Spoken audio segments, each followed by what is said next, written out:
I don't know, for me, I think it's incredible what Saylor is doing, the conviction that he has there, because if you think about it, if Bitcoin goes down from here significantly, he will look really bad for doing this trade, right? And on the other hand, if Bitcoin starts to go up, it will be a genius move in retrospect. So I think you got to admire his conviction here and the way he's executing. How many chairs are you sitting on right now? Hello, everyone, and welcome to One Chair. None of what you will hear is financial advice, and this podcast is for entertainment and educational purposes only. So today we're going to talk about MSTR again, and one of their bigger buys in the last few months, even though they have been accumulating quite aggressively for a while now. This week they announced a purchase of over 13,000 Bitcoin. It was financed through the issuance of STRC, $119 million worth, and also 1.1 billion of the MSTR common stock to fund those Bitcoin purchases. And what's very interesting on my end here is that obviously STRC hitting the $100 mark, we did expect that they would hit the ATM, but it's surprisingly high. The volume that they were able to, or the amount of shares they were able to issue last week with over 100 million. I think it's the biggest week so far, hitting the ATM, and STRC still trading over 100 here as we're recording on Monday. So I think very good news here on that end, and at the same time also the common stock ATM still over $1 billion worth of issuance for the week. So continued high pace there. And actually accelerating, right? And the stock doesn't drop any. It hasn't gone up really. It's flat over the last weeks, but it's not going down, even though they issue that much. So very interesting. And I don't know, for me, I think it's incredible what Saylor is doing, the conviction that he has there, because if you think about it, if Bitcoin goes down from here significantly, he will look really bad for doing this trade, right? And on the other hand, if Bitcoin starts to go up, it will be a genius move in retrospect. So I think you got to admire his conviction here and the way he's executing. I don't know, what are your thoughts here? Yeah, I'm impressed by the ATM as well, but he did mention it on Sunday evening, big orange, so everybody expected it on Monday, obviously. STRC ATM as well, impressive. I saw on X a few people trying to estimate the STRC ATM. Everybody, I think, got it lower than what it actually was. So very bullish. I think a lot of people that have been bashing STRC, they haven't grasped how big this preferred, this perpetual preferred share can be. And we see it already in the numbers, because the trading volumes that we're seeing currently are not as high as they used to be back earlier before the end of November. But also looking at the MSTR ATM, I mean, the buys obviously have been very aggressive. The common share is stuck or is gravitating towards the one mNAV because of this aggressivity, which makes sense. And I think here there's a change of a change of narrative in the terms of the mNAV and the share.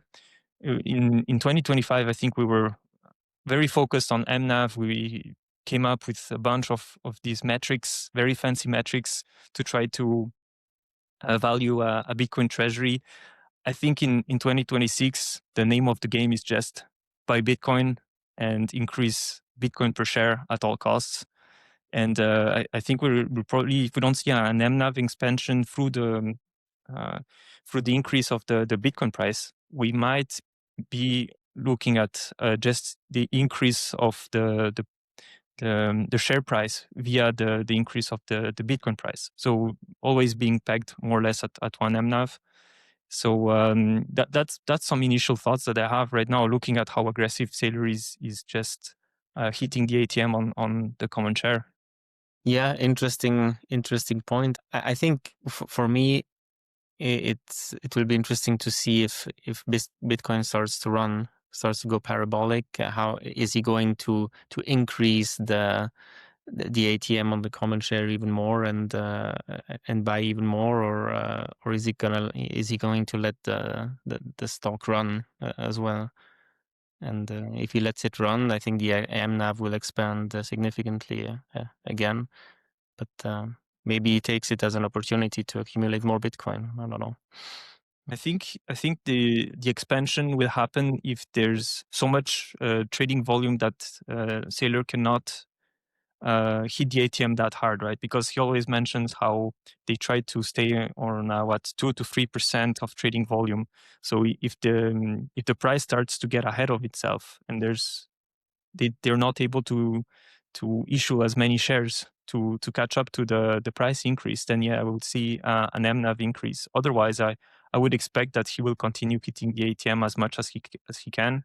And anyways, during expansions, you also see a lot more trading volume. So these amounts will increase, and I think that's just going to be really, really interesting to see how much Saylor is able to hit during those days where the mNAV expands and there's more trading volume. At the same time, if you want to have a bearish take on what's happening, Bitcoin is not really moving, right? It's kind of flat around 90 and 92K, while MSTR or while strategy is buying so much, right? So it also means that there's still quite a lot of sell pressure on the other side of the trade, and Bitcoin not moving, at least so far. So we'll see how long this continues. Yeah, that's the big question I think on everybody's mind is how long can the price of Bitcoin stay flat, especially considering that obviously the biggest buyer of Bitcoin strategy is hitting on all cylinders and probably will continue throughout the year as long as they can. So when is the breaking point? When are the sellers exhausted? That's the big question. And strategy might get some help from the other treasury companies in the near future here, because we're seeing a recovery kind of across the board on the Bitcoin treasury companies, with MetaPlanet trading at, what is it, 1.2, 1.25 mNAV, quite a good recovery over the last month, and Strive also doing quite well. So if those companies also start issuing shares again to buy Bitcoin, we might enter the next run here, or at least some support for strategy on the Bitcoin buys here. Let's hope we get to see all that reflexivity come, because then that means that the longer that Bitcoin stays around these prices, the harder it's gonna go up in price. And I think we're not comprehending probably how big of a jump it's gonna make when it starts doing it, right? Because all of this is just gonna compound. And if we see strategy continue at their pace, I mean that they have been quite consistent now with around 10,000 Bitcoin per week. That's over 500,000 a year if you extrapolate that. So would put them well over 1 million if they continue like that. Now I don't know if that's feasible, but interesting math there as well.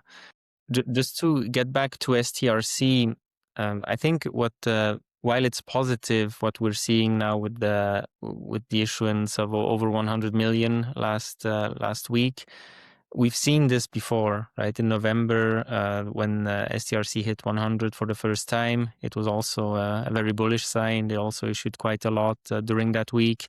But then a week later, we saw a big crash from 100 to down to 91 or 92. It crashed, and it took a while for STRC to recover after that. So I think this week is one to watch, with the ex-dividend date coming up on January 15th.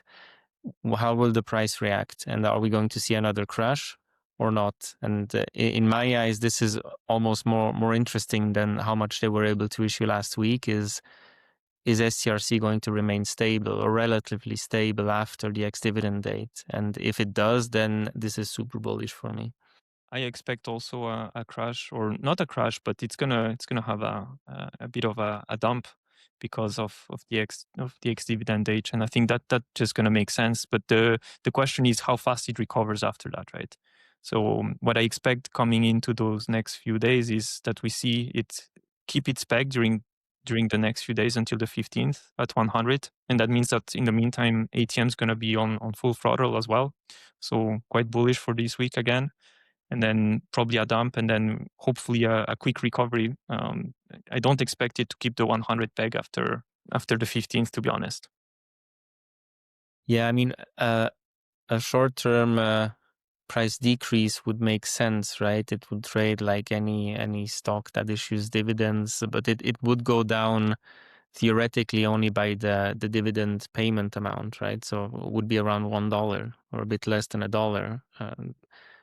But I think what would be bad if we see another crash to 91 or like 10 times more than it should, right? It will be interesting to watch what happens after January 15th here.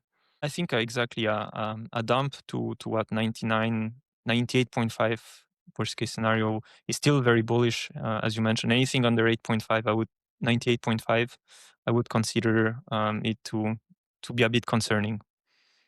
So yeah, definitely to be on the lookout this week for that, for STRC.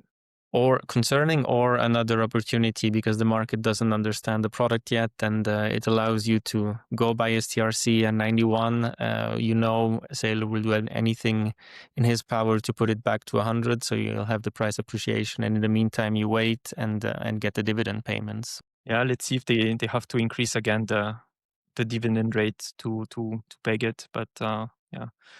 I think it also depends a lot on sentiment and Bitcoin price, which looks like it's going back up to some extent. Yeah, and just coming back also to one of the points that Jeff Walton, so at Punter Jeff, made on one of the podcasts regarding the IPO of STRC, where he mentioned that exactly all of the people that got into the IPO, so all those institutionals that were buying it at a discount, probably what they wanted to buy it and then sell it once it's pegged to 100 or once they had made some gains on it. So looking at the volumes, well, since inception of STRC, we see that the volumes have decreased considerably since the end of November, where there was quite a big sell-off on STRC.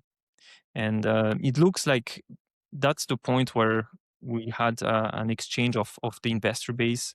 So I think here we should start seeing a new investor base forming, which is understanding probably the product, and hopefully when we see now the ex-dividend date come, that's when we should see whether that is the case.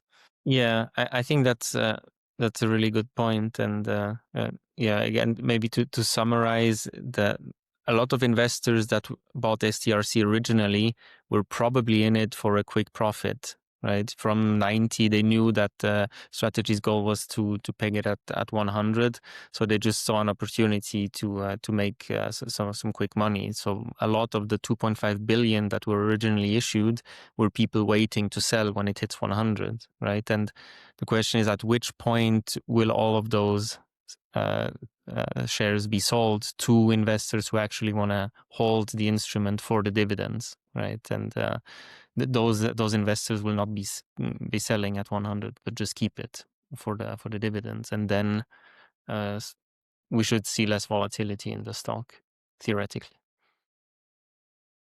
So we're not saying that we're completely out of the water yet, but it's looking promising, and probably the coming days will tell us what is going on exactly with STRC.